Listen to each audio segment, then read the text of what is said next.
10 सालों में आपने कितने नौजवानों को रोजगार दिया पूरे देश में और कितने नौजवानों का रोजगार छीना? ये तो उनके प्रश्न है। उन प्रश्नों के पहले तो वो उत्तर दें, उनके उत्तर नहीं है। क्योंकि काफ़ी बहालियाँ होती है हड़बड़ी में, जल्दीबाजी में, और फिर लोग कोर्ट जाते हैं, अवैध घोषित हो जाता है। इसलिए सरकार को फूंक फूंक करके झारखंड में कदम रखना पड़ता है। 5 साल में 4 साल बीत गया है। अभी आप बोल रहे हैं कि फूंक फूंक कर कदम रखने की ज़रूरत है। अब कितना और समय चाहिए? बहालियाँ तो प्रारंभ हो गई हैं, लेकिन उस दिन नियुक्तियां भी बांटी जाएगी। मैं आपको जितना कर पाना चाहिए था उतना कर नहीं पाया, लेकिन उसके कारणों को हम ढूंढ नहीं पाए। युवाओं को हम ये आश्वस्त नहीं कर पाए कि भाई किन कारणों से लंबित है। हमें लगता है वर्तमान में सरकार इन सारे प्रश्नों को उत्तर समझ गई है, ढूंढ ली है, और अब जल्दी ही इसको उत्तर मिलेंगे। मैं इतना कुछ दिन बाद 28 दिसंबर को हेमंत सोरेन की सरकार 4 साल पूरा कर लेगी, 5वें साल में प्रवेश कर जाएगी। लेकिन युवाओं का जो मुद्दा है वो जस का तस बना हुआ है। नौकरी को लेकर युवा निराश हैं, हताश हैं, परेशान हैं। वादे किए जा रहे हैं, चुनाव के दौरान भी किए गए थे और अब भी सभाओं में जो सत्ता पक्ष के नेता हैं या फिर मुख्यमंत्री हैं वो करते रह रहे हैं। प्रदीप यादव जी हैं। युवा काफ़ी निराश है सर, काफ़ी उम्मीद से आप लोगों को वोट दिया था। मुझे लगता है कि जिस तारीख को आप बता रहे हैं 28 को, मुझे लगता है कि एक बड़ा उत्तर तो 28 तारीख को उन्हें मिलेगा कि बड़ी संख्या में उस दिन सरकारी सेवाओं में नौजवानों को रोजगार दिया जाएगा। काफ़ी परिणाम आने वाले हैं और वो हजारों की तादाद में होगा। एक तो ये है उसके उत्तर। लेकिन दूसरा सबसे कि जिस विषय को आप कह रहे हैं, हमें लगता है कि सरकार उस दिशा में बढ़ी है, लेकिन कुछ अड़चनें आती है, जिन अड़चनों के समाधान भी कानूनी तौर पर वैधता प्रदान करने के लिए कि भाई हमारी बहालियाँ अवैध ना हो जाए। क्योंकि काफ़ी बहालियाँ होती है हड़बड़ी में, जल्दीबाजी में, और फिर लोग कोर्ट जाते हैं, अवैध घोषित हो जाता है। इसलिए सरकार को फूंक फूंक करके झारखंड में कदम रखना पड़ता है। क्योंकि झारखंड थोड़ा सा इस महीने में सेंसिटिव हो गया है। कई मुद्दे ऐसे आ गए जिन मुद्दों पर अब तक पूरा राज्य उलझा हुआ है, उसके समाधान के भी रास्ते निकाल लेंगे। इसलिए थोड़ी कठिनाइयाँ है। हमें लगता है कि इन सारे प्रश्नों के उत्तर जल्दी मिलेंगे। सर 5 साल में 4 साल बीत गया है। अभी आप बोल रहे हैं कि फूंक फूंक कर कदम रखने की ज़रूरत है। अब कितना और समय चाहिए? 5 साल का ही तो कार्यकाल होता है।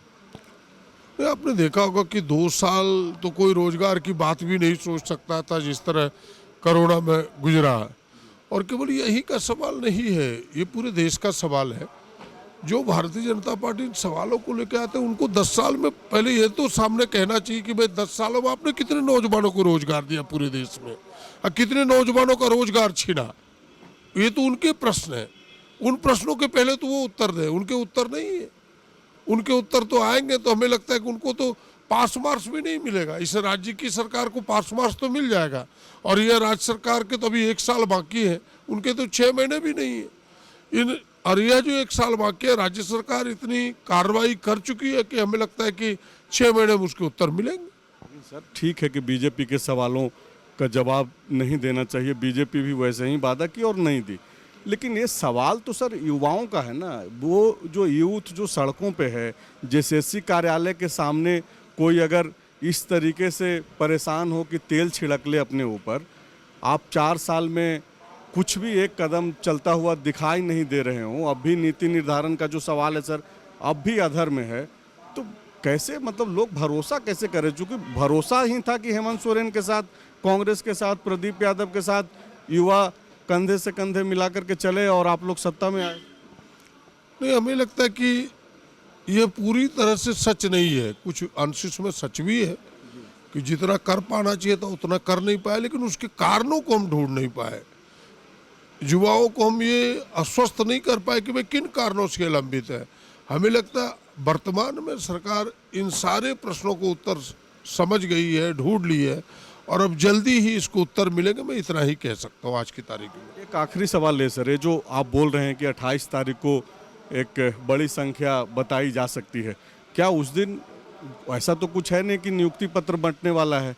उस दिन क्या वैकेंसी निकलने वाला है? जिस तरीके से मुख्यमंत्री दावा कर रहे हैं अपनी सभाओं में सरकार आपके द्वार कार्यक्रम में कि 60,000 वैकेंसी निकालने जा रहे हैं, उस दिन घोषणा हो जाएगा? प्रदीप यादव ये बोल रहे हैं। नहीं, घोषणाएं तो हो रही है, बहालियां तो प्रारंभ हो गई हैं, लेकिन उस दिन नियुक्तियां भी बांटी जाएगी, मैं आपको कह सकता हूं।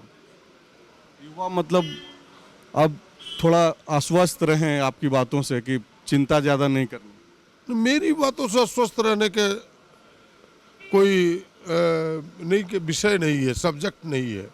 सरकार की बातों से अस्वस्थ होना चाहिए। सरकार खुद कह रही है, जो सरकार कहती है उन्हीं बातों को मैं आपके माध्यम से कह रहा हूँ। इस मुद्दे पे आप आक्रामकता से बोल नहीं पा रहे हैं, लेकिन बिल्कुल आक्रामकता से बोल रहा हूँ कि भाई सरकार खुद आप 28 तारीख को उत्तर देगी, बड़ी संख्या में बहाली कर रही है। अब तो ये नहीं कह सकता कि कितनी बहालियाँ होगी, कौन सी बहालियाँ होगी, जो उत्तर है बिल्कुल स्पष्ट है। शुक्रिया सर बातचीत करने के लिए। The followup.in. Like, share, and subscribe.